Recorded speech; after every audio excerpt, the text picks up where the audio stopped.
meu irmão querido, minha irmã, sejam bem-vindos à nossa partilha entre irmãos. Estamos juntinhos aqui na comunidade Bom Pastor, esperando você chegar. Que bom que você chegou para a gente compartilhar um pouquinho da palavra de Deus.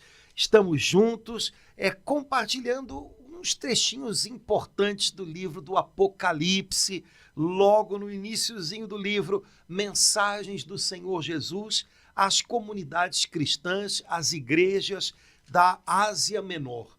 Mas 2000 anos depois, essas mensagens têm muito a dizer também para nós e para as nossas comunidades. Então, vamos a mais uma hoje. Laura, minha irmã, tudo beleza? Tudo na força do Espírito Santo.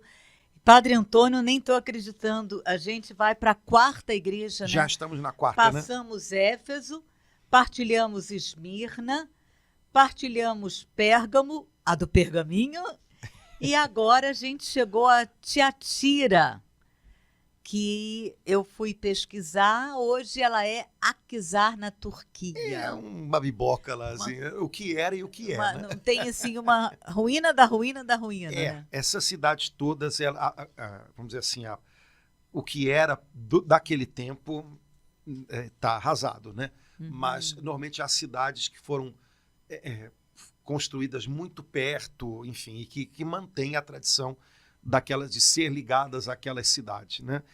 Tiatira é um pouco isso também. Mas naquele tempo era uma cidade relativamente importante.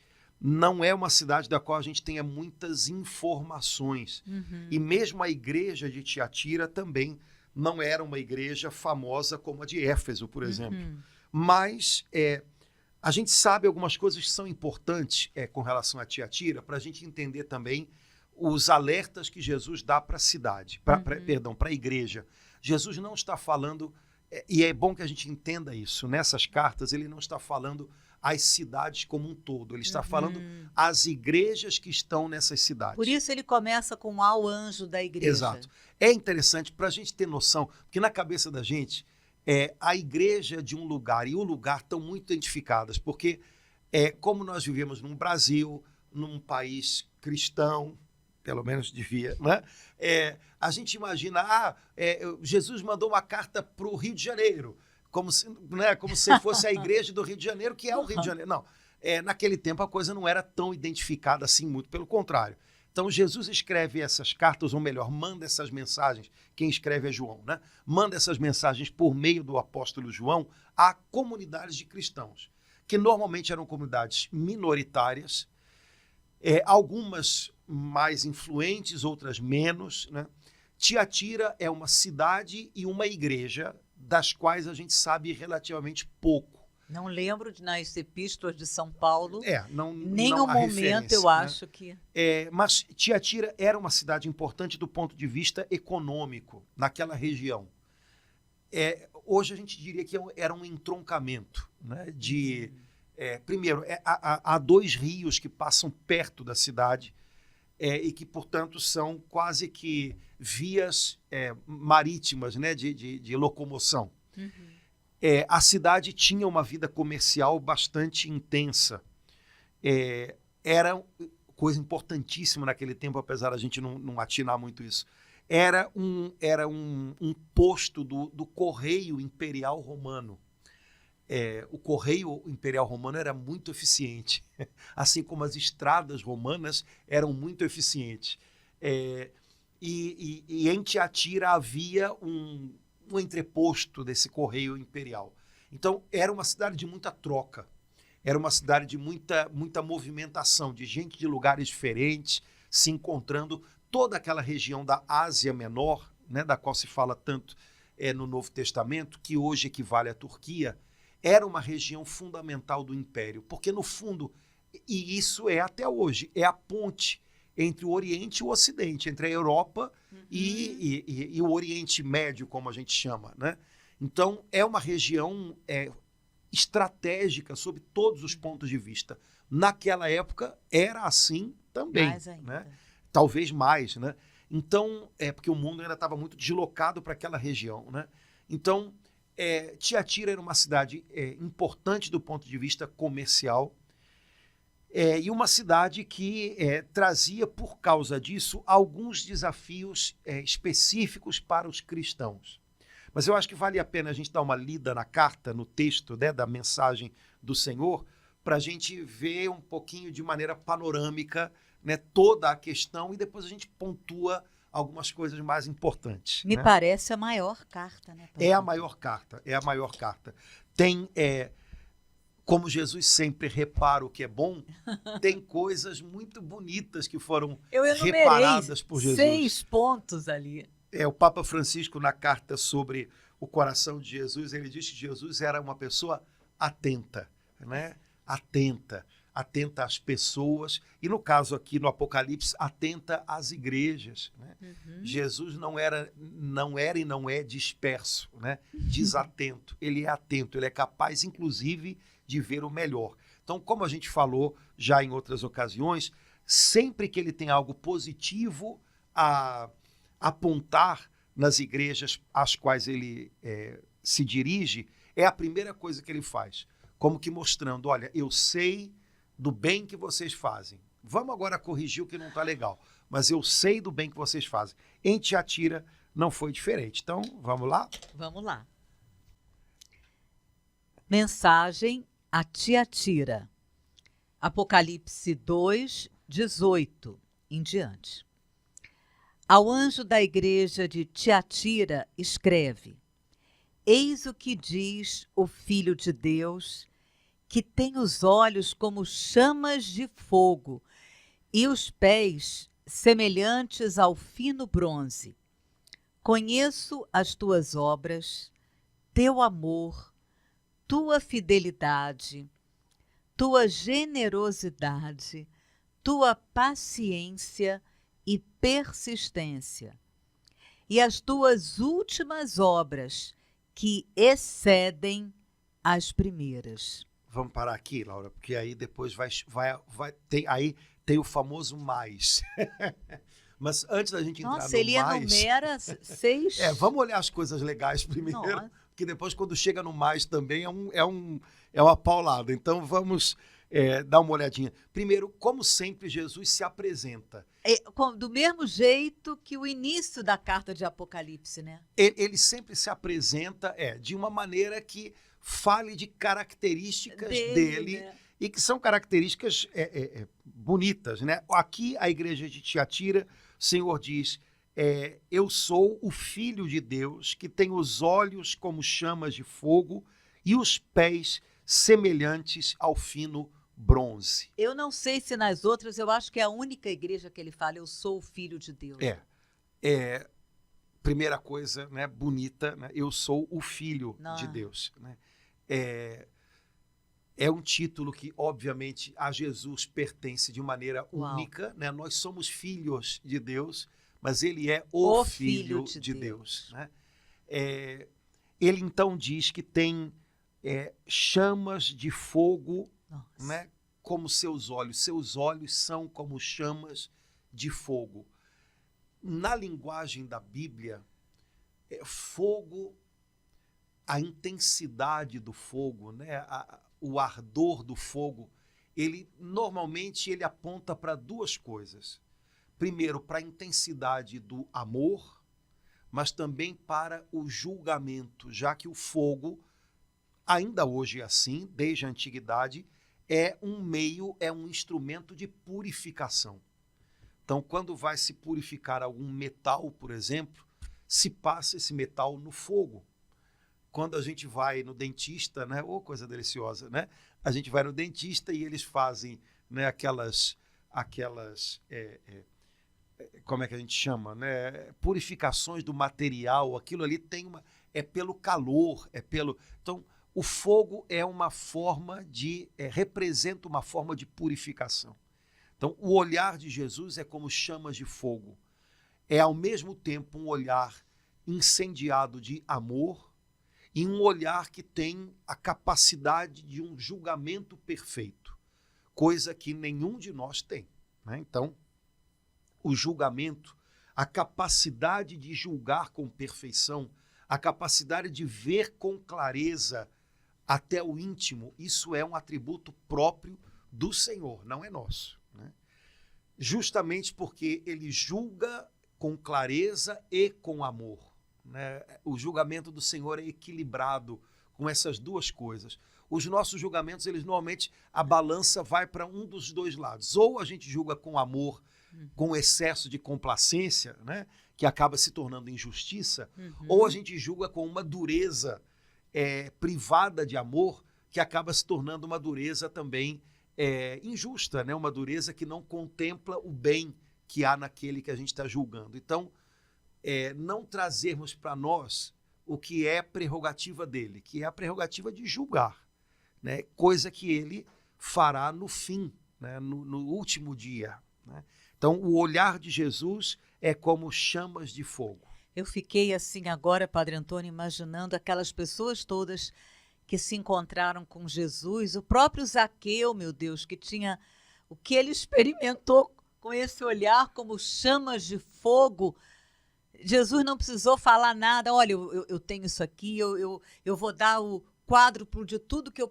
Quer dizer, o olhar de Jesus para nós tem um tal poder, né, Padre Antônio, de amor, de nos ver por dentro. Ele não precisa falar nada. Para Zaqueu não precisou falar nada. Que Zaqueu, aquele olhar fez, no caso de Zaqueu, perceber o caso do ladrão, o bom ladrão, né? Então, que olhar de chama de fogo é esse, Padre Antônio? O olhar de Jesus é um abismo, né, de tantas coisas. Então, e um dia nós vamos contemplá-lo, né? Vamos. Com a misericórdia de Deus, um dia vamos contemplá-lo. Depois Jesus diz, eu tenho os pés semelhantes ao fino bronze. Você lembra que o profeta Daniel teve uma visão no Antigo Testamento de uma grande estátua que tinha cabeça de metal e à medida que ele olhava para baixo, ele via que o material do qual era feita a estátua ia mudando. Então, começava com ouro e terminava com barro. Os pés eram de barro, de tal maneira que ele via uma pedra despencando de uma montanha e a pedra foi capaz de fazer aquela estátua cair no chão e se espedaçar. No livro de Daniel, essa estátua representa os impérios que dominavam o mundo naquela época e que se imaginava que eram impérios, todos eles se imaginavam impérios assim que vieram para durar, mas um sucedeu ao outro e no fim todos desmoronam. Jesus diz, eu tenho os pés semelhantes ao fino bronze, né? Então ele não desmorona, né? O reinado de Jesus, como a gente diz no credo, né? Naquele credão que a gente reza às vezes no domingo, né? Seu reino não terá fim. Então Jesus tem os pés semelhantes ao fino bronze. Dizer isso significa dizer que ele é estável, ele é forte, ele não pode ser derrubado. Então, esse é o Senhor, né? Portanto, quando ele fala do olhar e dos pés, ele está falando da sua estabilidade, da sua firmeza, né? E aí o Senhor diz o que ele vê de bom na igreja de Tiatira, né? Você elencou quantas coisas? 6. 6. Então, vamos lá. Conheço tuas obras, teu amor. Então, são obras que têm amor por trás. Isso é bom, né? Porque as obras podem ter um monte de coisas por trás, inclusive o desejo de se promover por meio delas, né? Mas o que garante a bondade das obras é o que elas têm por trás. Então, conheço tuas obras, teu amor.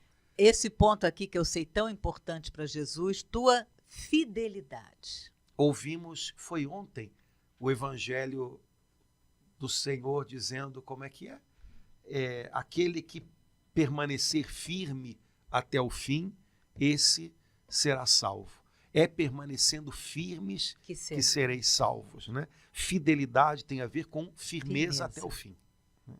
Depois, tua generosidade. Que legal, né? Eu acho que é uma coisa gostosa de alguém dizer, né? Se a gente ouve alguém dizer para você, nossa, você é uma pessoa tão generosa, eu acho que isso é um elogio bonito, né? É sinal de que você não tem medidas estreitas, são medidas largas como as de Deus. Né? Deus não é mesquinho, né? E tudo que ele faz por nós, toda a bondade dele pela gente é generosa. Né? Quando a gente é generoso, a gente está agindo do jeito de Deus. Quando a gente é mesquinho, a gente está agindo do jeito da gente. Depois da generosidade... Tua paciência. Olha, então são muitos frutos do Espírito que essa igreja vivia, né, padre? Porque paciência não é... Paciência tem a ver com sofrimento, então eles deviam passar por dificuldades e estavam sendo pacientes. Pacientes e... persistentes. Boa persistência. Porque tem uma persistência que é ruim, né? São Bento, na regra, fala de um bom zelo. Existe um zelo ruim também, né? Quando a gente está teimando numa coisa que não é legal, né? Existe uma boa persistência, persistir em fazer o bem.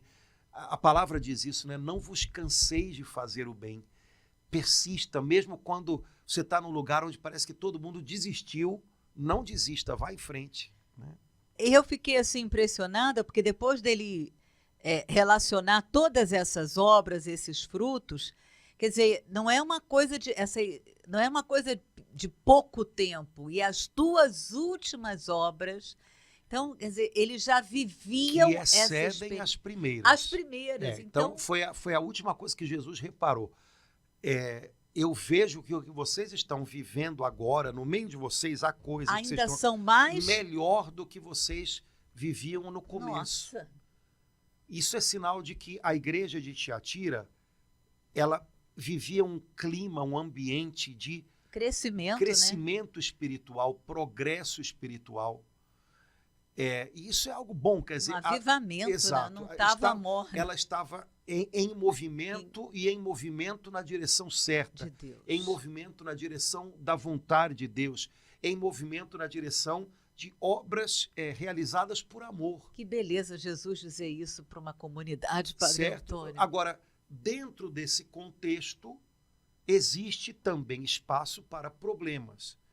Acho que o Senhor está querendo dizer para Tiatira e para a gente, olha, não se espante de ver, mesmo quando as coisas estão espiritualmente avivadas, não se espante de ver que há problemas. Eu acho que esse toque do Senhor é importante para a gente não desanimar do avivamento espiritual, se a gente perceber que no meio dele existem problemas e dificuldades. Principalmente, eu imagino, eu como padre, eu vivo no meio de uma comunidade, de uma igreja. Então, a gente às vezes está num tempo bom, parece, poxa, que legal, Deus está fazendo, e a gente está acolhendo, a gente está respondendo ao Senhor positivamente. Aí surge um problema, ou chega a notícia de uma dificuldade. E aquilo, justamente porque a gente está num ambiente ou num tempo de caminho espiritual positivo, parece que aquela notícia ruim ou aquele problema pontual, parece que aquilo joga um balde de água gelada. E o risco que a gente corre é desanimar. Então pensar, tá vendo? É tudo ilusão ou nada valeu a pena porque estamos com um problema. Não é assim, né? A igreja de Tiatira estava vivendo um momento espiritualmente positivo. Jesus diz, as coisas que vocês estão vivendo agora, as últimas coisas, são ainda melhores que as primeiras coisas que vocês viveram. Nossa. Ou seja, Tiatira não era uma comunidade de cristãos que começaram bem e depois foram esfriando.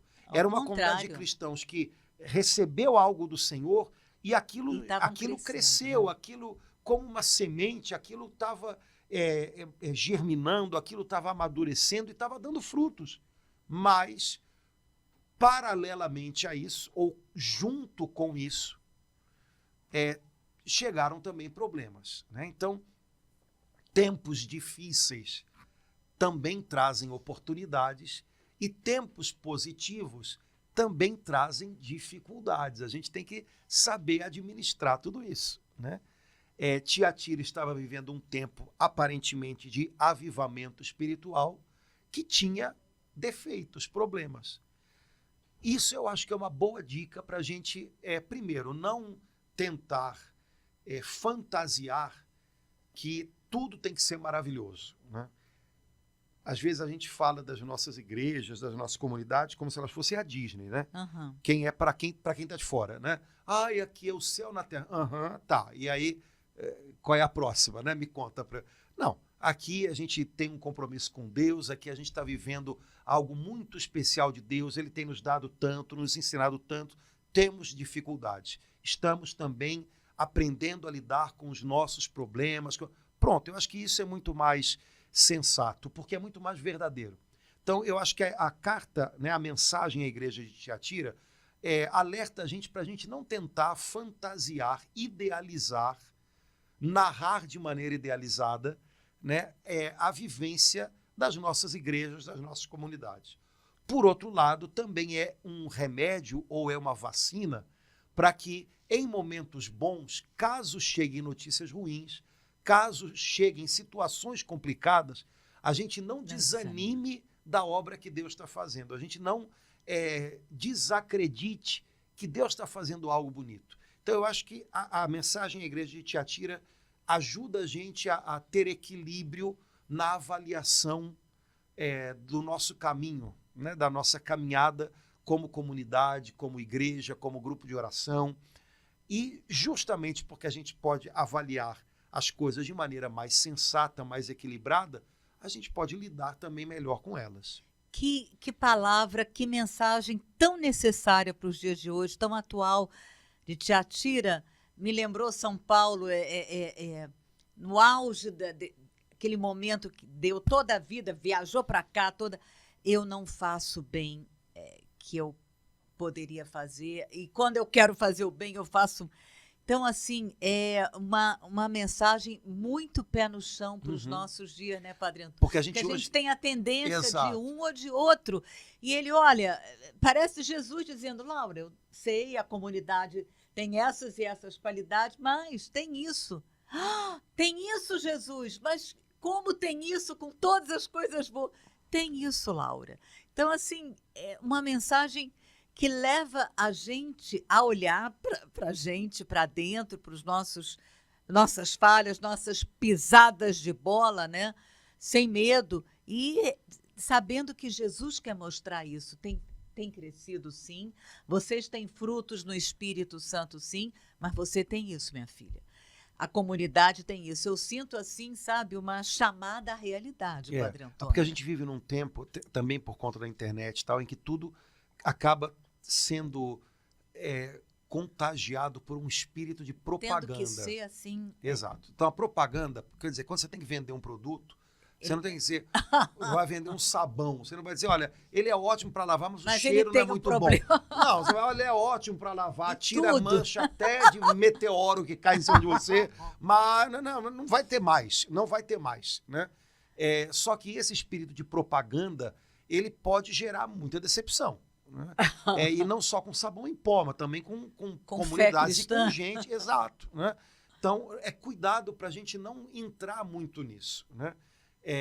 Por outro lado, também a gente vive num tempo em que o que não é do jeito que eu quero é péssimo. Né? Então, eu vou só elencar problemas ou elencar defeitos e não vou reparar nada de positivo. Jesus aqui está mostrando, olha, não é assim que funciona. Né? Isso não é real. Isso não é real. Um lugar fantasioso, idealizado, não é real. Um lugar onde não há nada de positivo, não há espaço para viver nada de positivo. Bom, pelo menos no âmbito daquilo que Deus está fazendo, portanto, de uma igreja e tal, também não é real. Então, se posiciona de um jeito melhor. Né? Tenta fazer a sua avaliação ser mais na linha daquela que Jesus faz. Né? Agora, assim como Jesus elencou tantas coisas positivas e, inclusive, deu um diagnóstico positivo sobre o momento que a igreja de Tiatira estava vivendo, as obras de vocês agora são melhores que no início. Jesus também pontuou de maneira muito crua qual era o problema que havia dentro daquela comunidade. Né? Então, vamos lá, a partir do versículo 20 tem o mais. Mas tenho contra ti que permites a Jezabel, mulher que se diz profetiza, seduzir meus servos e ensinar-lhes a praticar imundícies e a comer carne imolada aos ídolos. Vamos parar aqui para tentar caracterizar qual era o problema, né?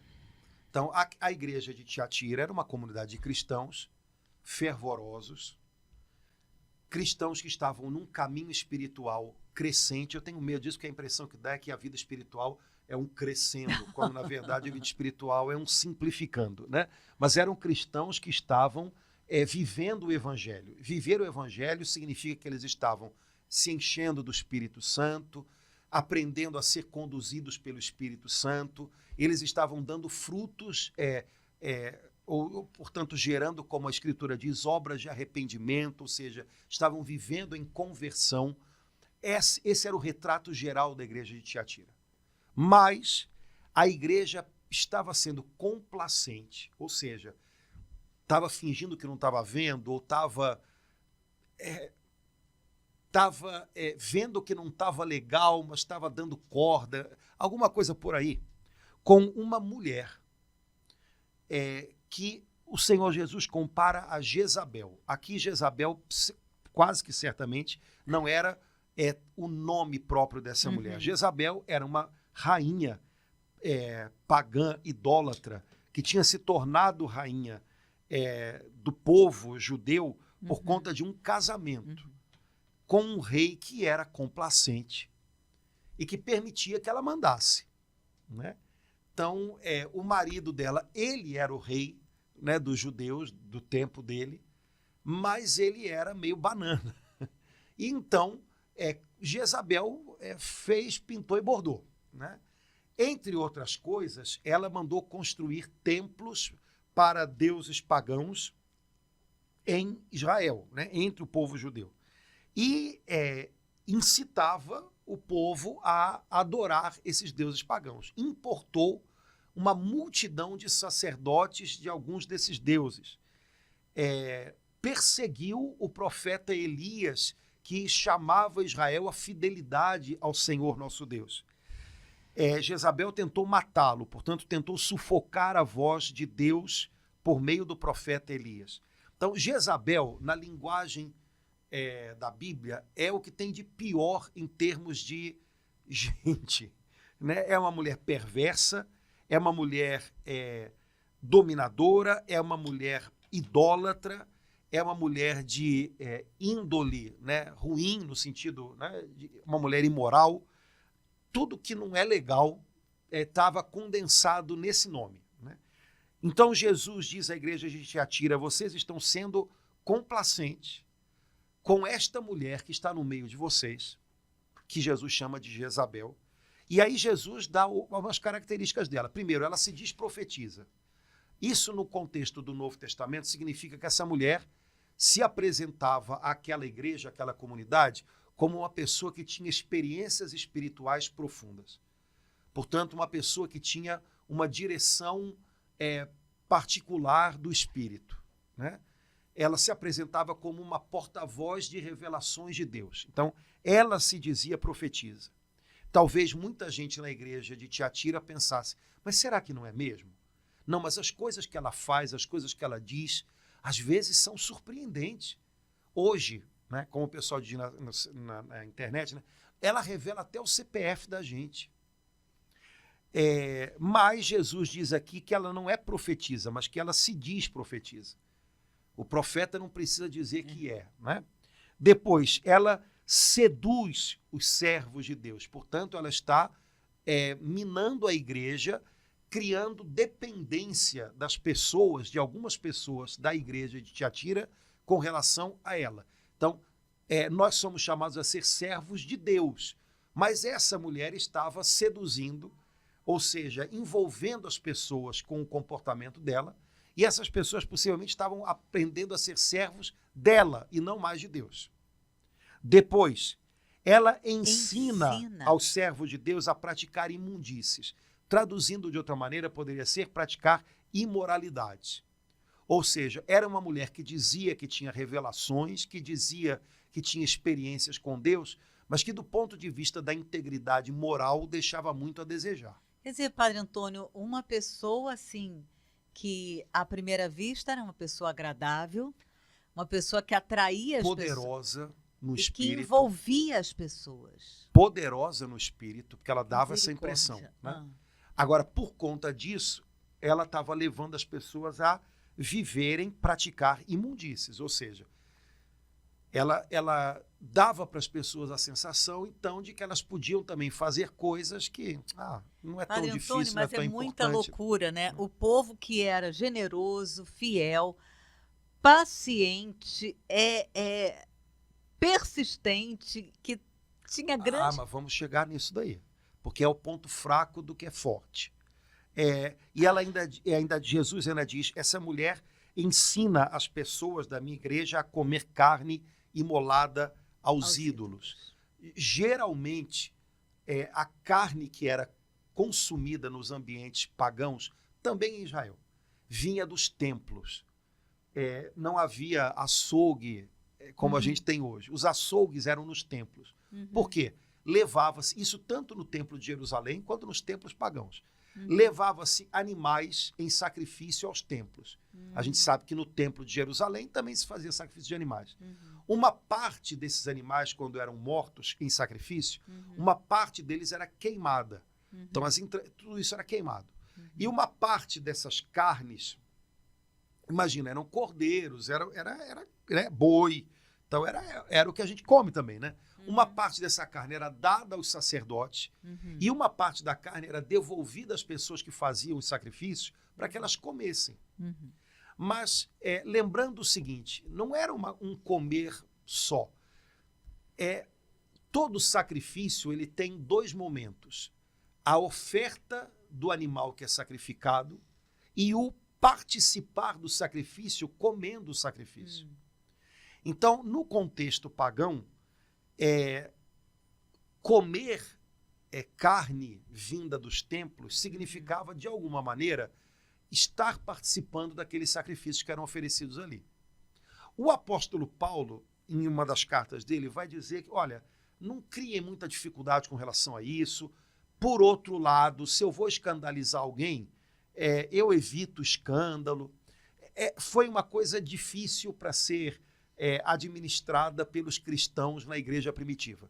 Quer dizer, os ídolos pagãos não são nada, eu preciso comer carne, comer proteína, se chega lá de lá, vou fazer o quê? Vou comer? Mas por outro lado, não, eu sei que isso aqui foi consagrado ou sacrificado aos ídolos, se eu como disso... Bom, comer isso em casa era uma coisa, mas por que Jesus está alertando aqui de modo especial aos cristãos de Tiatira? A gente falou no início que Tiatira era uma cidade com muito comércio.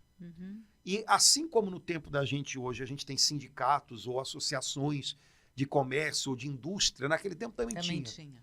Então, as associações, os grupos de comerciantes ou de artesãos, cada um deles tinha os seus deuses. E de vez em quando eles tinham reuniões para celebrar esses deuses e faziam um banquete. Nesses banquetes se fazia o sacrifício no templo, se trazia depois a carne e eles comiam aquelas carnes em honra àqueles deuses. Pelo que a gente entende aqui da mensagem de Jesus, essa dona aí, que Jesus compara a Jezabel, estava dizendo para os cristãos de Tiatira, alguns deles deviam fazer parte dessas associações de comerciantes, de artesãos. Olha, participem desses banquetes, não tem problema não. Não tem nada demais não, também não vamos criar caso por causa disso. Ou seja, se acomodem a esse negócio. Né? Voltando ao que você falou, como é que uma igreja que tinha amor, boas obras, fidelidade, generosidade, paciência, persistência, deu espaço para isso? Aqui está dizendo a última coisa boa que Jesus elencou, tuas últimas obras são melhores ainda que as primeiras. Era uma igreja que estava em movimento, era uma igreja que estava em caminho, era uma igreja que estava vivendo experiências espirituais reais, profundas.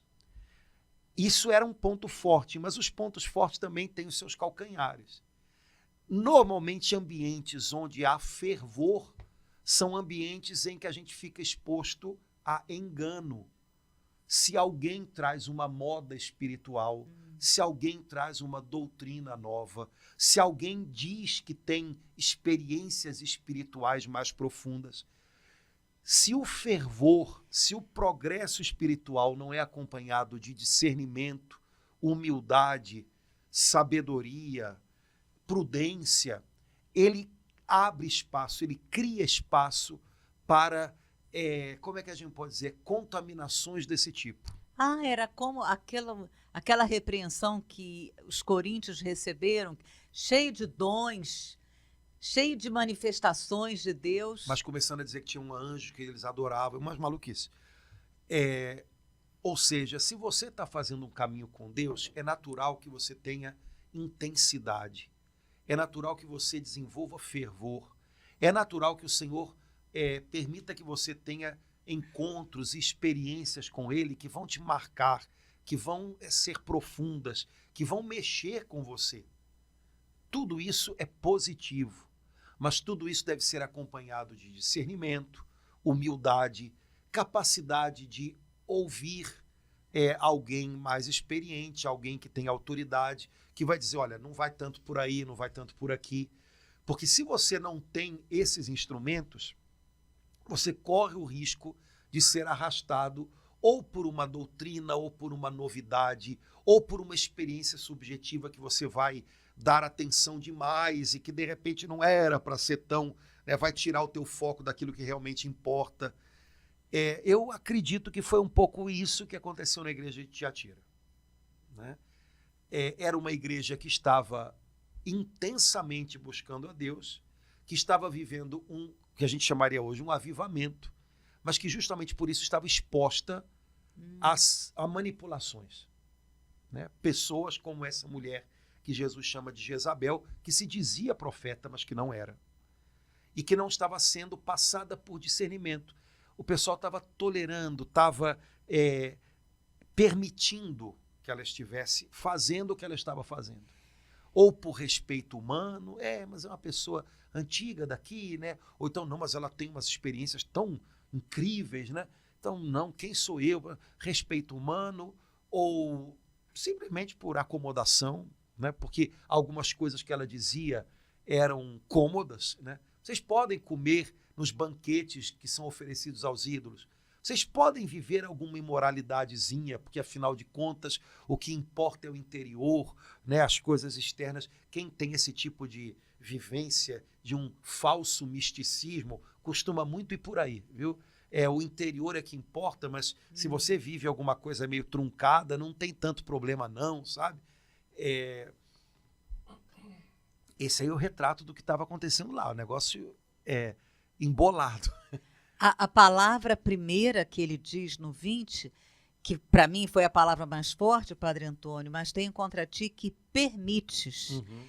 Quer dizer, então, é difícil a gente perceber quando a gente está sendo permissivo, né? A gente pode se confundir, será que eu não estou faltando com acolhimento? Mas aqui Jesus fala, tenho contra ti que permites, quer dizer, essa comunidade permitiu e se permitiu algo que não era para permitir. Uhum. E eles achando que era para permitir. Tenho contra ti que permites. Então a gente precisamos muito do Espírito Santo para vir em nossa ajuda nessa hora em que a gente permite coisas que Jesus não permite mais que a gente faça. Voltando nos olhos de Jesus, que são como chamas de fogo, amor e julgamento. Jesus tem a capacidade de juntar essas duas coisas que parecem distantes uma da outra, né? Na primeira carta de São Paulo a Timóteo, não sei se é a primeira ou a segunda, São Paulo diz, eu quero que você procure tanto a firmeza quanto a doçura. Uhum. São duas palavras que aparecem uma do lado da outra e que normalmente para a gente são, não, ou você é firme ou você é doce. Né? Jesus disse numa das cartas anteriores aqui que a gente leu, né? Eu corrijo aqueles que eu amo, né? Hoje em dia a gente não identifica muito correção como um sinal de amor, né? A gente acha que permissividade é sinal de amor, quando às vezes permissividade é só sinal de que a gente não quer ter problemas. Então, quando um pai ou uma mãe, por exemplo, são permissivos com o filho e não corrigem o filho, é porque a gente ama. Não, não é não, papai e mamãe, é porque ensinar, corrigir, educar dá trabalho. Então a gente prefere passar por cima de algumas coisas, porque a gente já está tão cansado das quizumbas que a gente tem fora de casa, das pressões que a gente sofre. Quando a gente chega em casa, finge que não viu, dá menos trabalho. Isso também na nossa vida pessoal. Algumas coisas que não devem ser permitidas, e não quer dizer que a gente tem que declarar guerra o tempo inteiro, Sim. mas algumas coisas têm que ser pontuadas, algumas coisas têm que ser revistas, dão trabalho. Então a gente prefere, finge que não viu. E às vezes, quando a gente vai lidar com o problema já está impraticável. Se tivesse sido visto, conversado antes, possivelmente essa Jezabel aqui já estava ali, ó, né, rolando a história dela um bom tempo. Tanto é que Jesus fala de uma permissividade. Se fosse uma coisa de momento, Jesus diria só, olha, cuidado com isso aqui, ponto. Né? Não, vocês estão permitindo. Então, a coisa já estava rolando e já estava chegando num ponto em que não estava dando mais como se resolver isso, né? A não ser, talvez, botando essa mulher para fora da comunidade. Né? Olha, vocês permitem que ela seduza os meus servos, né? Que ela pratique impurezas, imundícies. Né? As pessoas estão já tendo atitudes que fazem com que elas sejam muito parecidas com quem não é cristão. Então, a coisa estava rolando. Se tivesse lidado com a situação antes, a coisa não tinha chegado a isso tudo. Mas agora, a coisa ia precisar de um tratamento bem mais enérgico. Né? Então, às vezes, a gente não... O que a gente chama de, não, mas vamos acolher, não é não. É só a vontade que a gente tem de não ter trabalho, de não ter problema.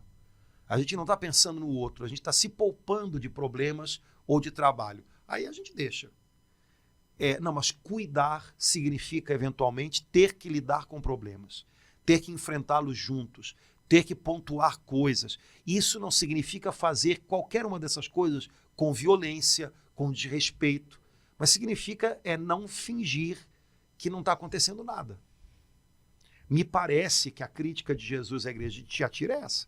Vocês estão permitindo, vocês estão fingindo que não tem problema. Mas tem, né? Então, versículo 21, olha o que Jesus diz. Eu lhe dei tempo para arrepender-se, mas não quer arrepender-se de suas imundícies. Olha só, Jesus mesmo diz, eu dei tempo. Eu dei tempo. E quando Jesus diz eu dei tempo, ele não deu só tempo, ele deu chances. Essa mulher deve ter sido, talvez, admoestada por alguém. O Espírito Santo pode ter, né, advertido a ela no coração de que tinha alguma coisa ali que não estava legal, mas ela insistiu no caminho que estava fazendo. Então, houve tempo para ela mudar, houve tempo para ela ser confrontada, mas nada mudou. Agora... É muito forte esse 21. Eu dei tempo, mas não quer arrepender-se de suas imundícies. 22. Desta vez a lançarei num leito e com ela os cúmplices de seus adultérios, para aí sofrerem muito, se não se arrependerem das suas obras. Farei perecer pela peste os seus filhos, e todas as igrejas hão de saber que eu sou aquele que sonda os rins e os corações, porque darei a cada um de vós segundo as suas obras. Ou seja, há uma profecia aqui, né, dura. Não é João que está dizendo isso, João recebeu essa mensagem do Senhor. Não é uma praga, é uma profecia. Se ela não se arrepender, ela vai adoecer. E vai fazer adoecer os que são cúmplices das loucuras dela, dos adultérios dela, que podem ser duas coisas. Adultério, na linguagem da Bíblia, é sinônimo de idolatria. Porque você que conhece um único Deus se envolve com deuses mentirosos, de engano. Então, isso é chamado na Bíblia adultério. Ou então, como se diz que ela era permissiva com comportamentos impuros, né, de imundície, pode ser também um adultério humano, né, com relação ao esposo, né? Então o Senhor está dizendo, se ela não mudar de vida, o que ela está vivendo vai levá-la a se adoecer. E aqueles que compartilham do comportamento dela vão adoecer também. Certo? Então, o Senhor dá chance, o Senhor alerta, o Senhor, né? Mas ele está vendo que essa mulher está indo por um caminho que, ao invés de ser um caminho de progresso espiritual, é um caminho de adoecimento. E ele está alertando para que, né, haja arrependimento. Vamos refazer o caminho. A gravidade do que estava acontecendo era tão séria que eu não...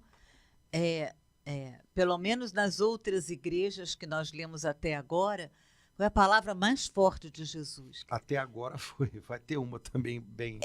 Assim, ele dizer, né, que se ela não se arrepender, ela vai ficar doente de cama, e com ela, quer dizer, uma doença grave, doente de cama, Depois uma doença se fala grave. de peste, né? Quer dizer, alguma forma... Cúmplices dos seus adultérios, para aí sofrerem muito. Aí farei perecer pela peste os seus filhos, né? E todas as igrejas, né, vão saber, né? E aí Jesus volta à questão do julgamento. Que eu sou aquele que sonda os rins e os corações, porque darei a cada um de vós segundo as suas obras. Então, voltando, julgamento é atribuição só dele, porque só ele sonda os rins e os corações. Na linguagem da Bíblia, os rins têm a ver com o que a gente chamaria hoje de coração, que tem a ver com sentimento, né, com aquilo que é desejo e tal. Então, só Jesus sonda os rins e os corações. Ou seja, ele conhece as motivações da gente, né? Ele se reserva o julgamento, mas ele deixa claro, olha, vai haver um juízo, né? As coisas não são iguais, né? Porque quando a gente diz que tudo é igual, a gente está dizendo que nada tem valor. No fundo é isso. Se a mentira e a verdade são a mesma coisa, então nada tem valor. Se o que é bom e o que é ruim são a mesma coisa, então nada tem valor. E Jesus está dizendo, não é assim. O que é bom, o que é mal é mal. O que é verdadeiro tem valor, o que é mentiroso, o que é engano, não tem. Então Jesus está deixando claro isso, né? Que a gente não pode tratar o bem como o mal e o mal como o bem, né? Então ele está pintando um quadro aqui de clareza, né? Que nós cristãos não podemos perder de vista. Isso não significa que a gente saia por aí dando a impressão de que nós é que vamos julgar, ou que o julgamento de Deus, né, já foi feito, não há mais tempo de arrependimento. Não, estamos vivendo tempos de arrependimento, estamos vivendo tempos em que as pessoas são convidadas a descobrir o melhor, que é o que vem de Deus, e se render a isso, e buscar isso. Mas o fato é que nós, a começar, esse discurso tem que ter a ver com a gente. Temos que ter isso claro, né? Tudo não é a mesma coisa, né?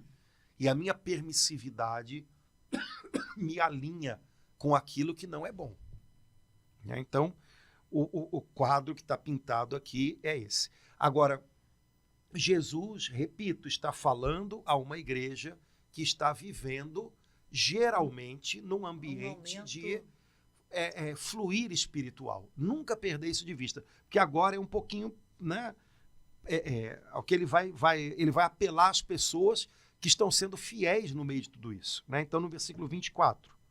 A vós, porém, e aos demais de Tiatira, que não seguis esta doutrina, e não conheceis, como dizem, as profundezas de Satanás, não imporei outro fardo. Padre Antônio, meu Deus amado, eu não me lembro nenhum lugar da Bíblia de ver essa expressão, quer dizer, que não conhecem, como dizem, as profundezas de Satanás. Aqui Jesus devia estar, porque os seguidores dessa mulher deviam dizer para os outros que eles tinham um conhecimento mais intenso das coisas de Deus, dos mistérios de Deus. Então, eles deviam dizer que eles sim conhecem as profundezas do mistério, ou alguma coisa parecida. as profundezas do espírito, as profundezas das reentrâncias, do sei lá o quê. Porque, normalmente, esse tipo de como é que a gente pode dizer, esse perfil de coisa dá a impressão de ser espiritualmente ou mais, sabe, avançado que os outros, conhecer coisas que os outros não conhecem, né? Coisas secretas, né? O mundo, desde que o mundo é mundo, ele tem pessoas que se consideram elites espirituais que, na verdade, estão sendo enganadas por Satanás, porque têm a impressão de que conhecem realidades que para os outros são ocultas. O nome disso é ocultismo. Então, havia ocultismo dentro dessa comunidade, é óbvio, nesse grupo de pessoas que viviam em torno dessa dona aí, que a gente não sabe quem era, né? Mas eles achavam que estavam vivendo alguma intensa experiência espiritual, quando na verdade estavam vivendo ocultismo. Padre Antônio, que loucura. Senhor, foi a primeira vez que eu ouvi esse termo, foi com o senhor. Eu fiquei muito chocada com essa expressão que o senhor usou. Gula espiritual, né? Quer dizer, os caras deviam estar procurando. Nossa, essa mulher, quando começa a fazer tal coisa, ela cai no chão e ela se debate e ela entra em transe e ela fala umas coisas. Como havia pessoas num ambiente espiritual intenso, como era o da igreja de Tiatira, como havia pessoas que estavam abertas a buscar mais, essas pessoas podem ser muito vítimas de engano. Uhum.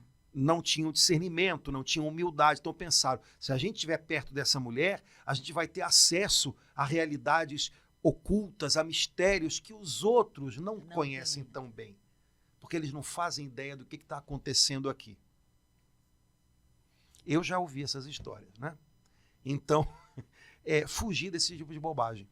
Jesus não veio para um grupelho de pessoas que acham que são mais evoluídas espiritualmente que outras. Jesus não veio para falar para a multidão uma coisa e para um grupinho pequeno de escolhidos falar ou apresentar mistérios que ninguém conhece.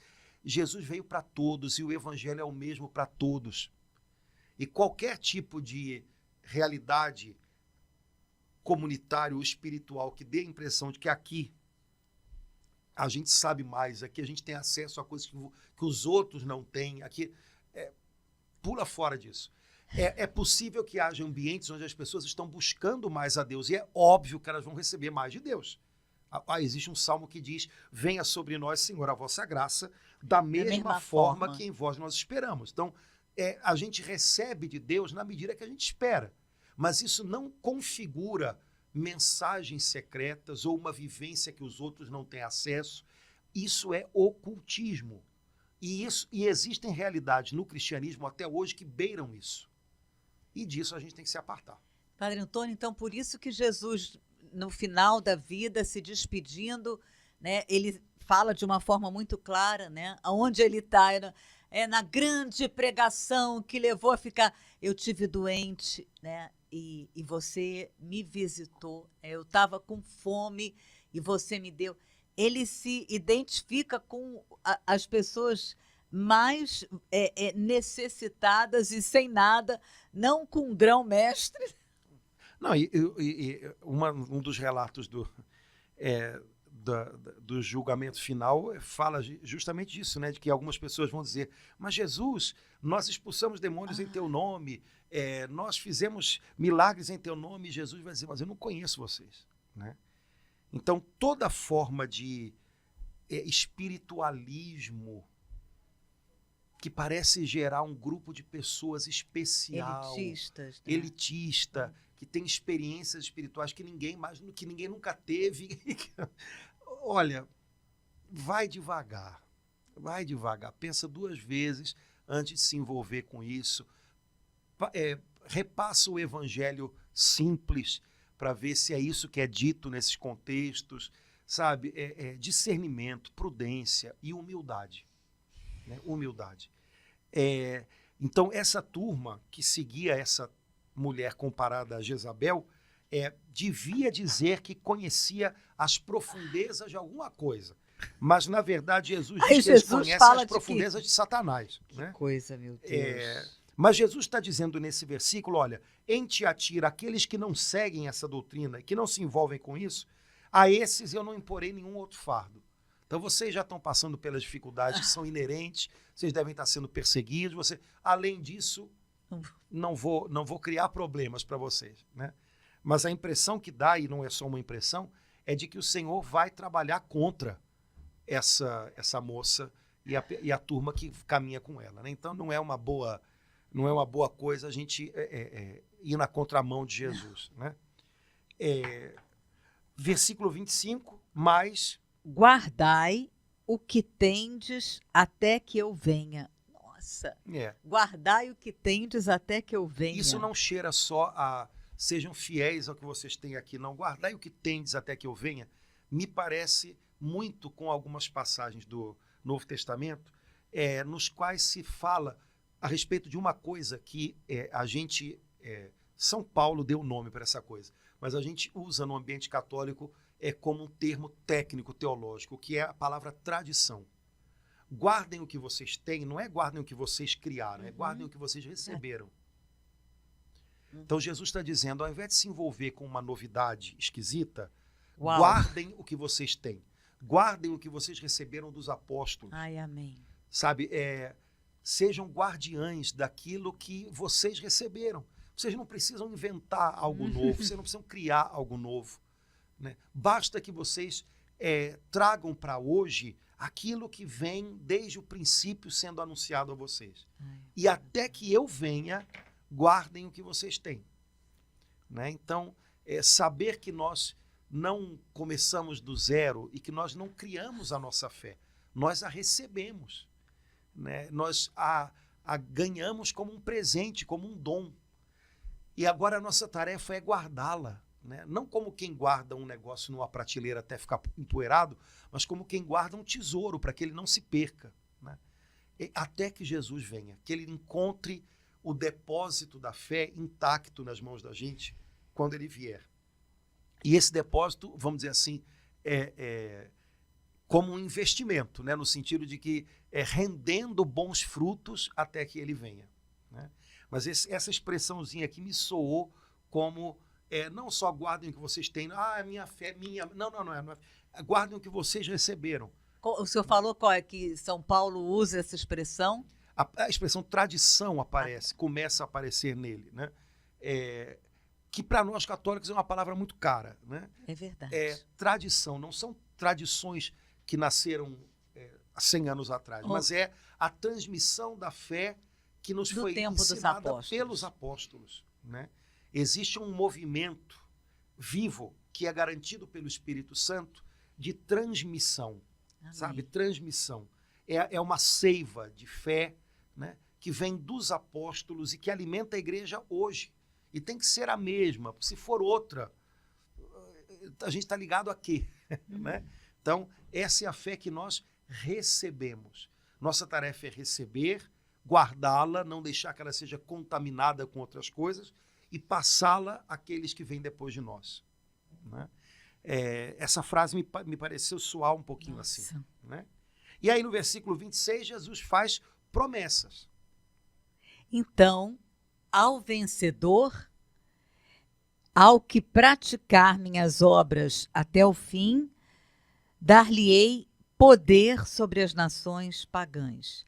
Ele as regerá com cetro de ferro, como se quebra um vaso de argila, assim como eu mesmo recebi o poder de meu Pai e dar-lhe-ei a estrela da manhã. Muito bem. Jesus está prometendo poder, né? Poder espiritual verdadeiro, né? Àqueles que forem fiéis, àqueles que praticarem as minhas obras até o fim. Né? Poder sobre as nações pagãs não é poder para massacrar, mas é poder para convencer. Né? Poder para alcançar. Né? Para quebrar, né? Com cetro de ferro, como se quebra um vaso de argila, a opressão maligna, diabólica que havia sobre essas nações pagãs, né? Assim como Jesus recebeu do Pai toda a autoridade, né? Toda a autoridade me foi dada no céu e sobre a terra, né? E Jesus diz, eu lhe darei a estrela da manhã. Ou seja, eu me darei ao vencedor, aquele que for fiel. Porque a estrela da manhã, na verdade, é o próprio, né? Jesus, né? A estrela da manhã é a estrela que permanece no céu, justamente porque brilha mais forte. Então, ela está no céu no momento mais escuro da noite, que é a madrugada, e já quando está clareando, ela ainda pode ser vista no céu, porque é a estrela de maior brilho, é Jesus. Tá no finalzinho de Apocalipse, né? 22:16. Eu sou a raiz e o descendente de Davi, a estrela radiosa da manhã. Pois é, então, aquele que for fiel, o Senhor dará como grande presente a Ele próprio. Comunhão com Ele. Eu não preciso buscar coisas, né? Eu não preciso me envolver com o que é oculto, porque Jesus é que se dá a nós. Amém. É dom dele, é presente, é graça, não é algo que a gente manipula. É Ele que, né? Quer então, dar todas essas... onde há essa experiência da graça, da bondade generosa de Deus que vem ao nosso encontro, que nos surpreende se dando a nós, aí há o evangelho agindo. Onde se tem uma pessoa que de alguma maneira manipula as demais ou manipula realidades espirituais, impondo-se aos outros, vigilância. Isso não tem muita carinha de evangelho, né? Então, atenção, né? No fundo, o que a igreja de Tiatira ensina para a gente é que pessoas que estão buscando intensamente, pessoas fervorosas, estão expostas a serem enganadas, né? Portanto, prudência, discernimento, capacidade de ouvir a outros, ouvir autoridade, não buscar coisas que talvez sejam de moda, mas que não tem a ver com essa vivência simples e ao mesmo tempo radical do evangelho, que é amor. Fugir de tudo aquilo que tem a cara de ocultismo, de contato com realidades ocultas e que são manipuláveis por palavras ou gestos nossos e que a maioria das pessoas não conhece. Jesus veio para todos. O que Jesus tem a dizer está dito e a igreja transmite, né, de geração em geração na sua tradição. Então vamos apostar mais nessas coisas do que em coisas esquisitas que têm apelo justamente só porque são esquisitas. Então, vigilância, né? Experiências espirituais verdadeiras são experiências espirituais que me mantêm na comunhão do corpo de Cristo, que é a igreja, que me abrem para o outro, que me tiram, né, do meu comodismo, da minha, né, da minha mesquinhez e que me tornam mais generoso para servir. O que é muito diferente disso, às vezes é só engano. Então, vigilância. Padre Antônio, eu termino esse podcast com uma gratidão tão doce, grande e doce a Deus, né? Pela nossa Igreja Católica, com todas as coisas que falam dela, falavam há 100 anos atrás, há 500 anos atrás, falam hoje. Uma gratidão tão grande pela graça de saber que tudo aquilo que a gente vive, né, a gente recebeu dos apóstolos e que foram passando até chegar a nós. Uma gratidão muito grande a Deus por a gente poder viver isso na igreja. Né? Isso aí. Então, crescendo na fé, né, mas crescendo sabendo que do ponto de vista experiencial, no reino de Deus, crescer significa diminuir, né? E crescer na fé buscando o conhecimento da palavra, Amém. Da fé da igreja, essa fé que não é improvisada pela gente a cada geração, mas que é um tesouro que foi confiado à igreja e que de geração em geração tem que permanecer intocado, né? Jamais ferido, e que a gente tem que transmitir agora para as próximas gerações. Amém. Então, sejamos ardorosos em compartilhar as riquezas que o Senhor nos confiou. Né? Amém. Beleza, gente. tomara que tenha sido bom. Esperamos que a nossa partilha possa ter trazido alguma luz para os irmãos também, para as suas necessidades de discernimento. Se você quiser e puder, compartilha, curte, comenta. Toda vez que você mexe em alguma coisa aí no YouTube, ele entende que o que a gente está compartilhando é precioso, pode ser passado a mais alguém. Então vamos lá, vamos tentar, tá bom? Deus abençoe, gente. Tchau, tchau. Até logo. Tchau, irmãos.